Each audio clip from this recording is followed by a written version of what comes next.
Prabhat news కి స్వాగతం. ప్రజాస్వామ్యంలో హింసకు తావులేదని, హింసా మార్గం పట్టిన అనేక ఉద్యమాలు కాలగర్భంలో కలిసిపోయాయని చిత్తూరు పార్లమెంటు సభ్యులు దగ్గుమల్ల ప్రసాదరావు పేర్కొన్నారు. డాక్టర్ బాబాసాహెబ్ అందించిన రాజ్యాంగం ఆధారంగా ప్రజాస్వామ్యం ద్వారానే ఈ దేశం అభివృద్ధి చెందుతుందని స్పష్టం చేశారు.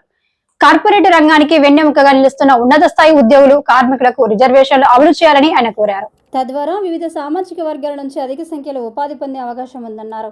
ఈ అంశంపై పార్లమెంట్లో తాము పోరాటం జరుపుతున్నట్లు చెప్పారు. దళిత ఉద్యమాలు అవసరమేనని, అదే సందర్భంలో దళిత నాయకులు దళితుల సంక్షేమం కోసం చిత్తశుద్ధితో పనిచేయాలని పిలుపునిచ్చారు. గుర్రం జాషువా జయంతిని పురస్కరించుకొని తెలుగు దళిత సాంస్కృతిక సంఘం ఒంగోలు వారి ఆధ్వర్యంలో నిర్వహించిన దళిత సాంస్కృతిక సాహిత్య మహోత్సవంలో ఆయన ముఖ్య అతిథిగా పాల్గొని ప్రసంగించారు. వరుణ్ తేజ బృందం ఆధ్వర్యంలో అంబేద్కర్ భవన్లో ఈ కార్యక్రమం అత్యంత ఉత్సాహపూరిత వాతావరణంలో నిర్వహించారు. సాయుధ పోరాటం, ఇతర ఉద్యమాలు దేశంలో సరైన ఫలితాలు ఇవ్వలేకపోయాయన్నారు.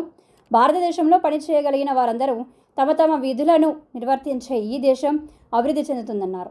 సాహిత్యపూర్వకంగా కులాన్ని ప్రస్తావించిన తొలి కవి జాషువా మాత్రమేనని ఆయన కొనియాడారు. జాషువా తన కవిత్వం, రచనల ద్వారా సమాజంలో అనేక రుగ్మతలను నిశితంగా విమర్శించారని ప్రసాదరావు పేర్కొన్నారు. గ్రామీణ ప్రాంత ప్రజల కంటే ఉద్యోగులు ముందు చూపుతో వ్యవహరించాలని కోరారు. సిఎస్ఆర్ నిధులను వినియోగించుకొని గ్రామాలను అభివృద్ధి చేసుకోవాలని ఆయన పిలుపునిచ్చారు.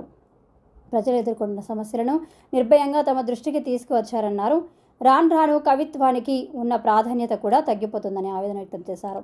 ప్రజల ఆలోచన విధానం మారినంత కాలం 200 సంవత్సరాలైన జీవితాలలో మార్పు రాదన్నారు. సంతనూతలపాడు శాసనసభ్యులు బిఎన్ విజయ్ కుమార్ మాట్లాడుతూ జాషువా సాహిత్యం అజరామణమని, ఆ ఆవణి ఉన్నంత కాలం విరాజిల్లుతుందని పేర్కొన్నారు. ప్రముఖ కవి, సాహితీవేత్త ప్రొఫెసర్ కోయి కోటేశ్వరరావు జాషువా కవిత్వాన్ని సమగ్రంగా సంగ్రహించారు. ఈ కార్యక్రమంలో ఆచార్య కొలకలూరి ఇనాకు ముఖ్య అతిథిగా పాల్గొన్నారు. ఒంగోలు నగర మేయర్ గంగడ సుజాత పాల్గొన్నారు. ఈ సందర్భంగా జిల్లాలోని ప్రముఖ కవులు, రచయితలు పాటిబండ్ల ఆనందరావు, డాక్టర్ జీవి రత్నాకర్, డాక్టర్ నూకతోటి రవికుమార్, కత్తి కళ్యాణ్, ఎజ్రా శాస్త్రి, గంగవరపు సునీత, శ్రీనివాస్ గౌడ్, ఏకరకోటి వెంకటేశ్వర్లు, షేక్ మస్తాన్ రఫీలకు నిర్వాహకులు ముఖ్య అతిథుల ద్వారా సన్మానం నిర్వహించి మెమంటలను ప్రదానం చేశారు. ఈ సందర్భంగా మన కాలం పత్రికను ఆవిష్కరించారు.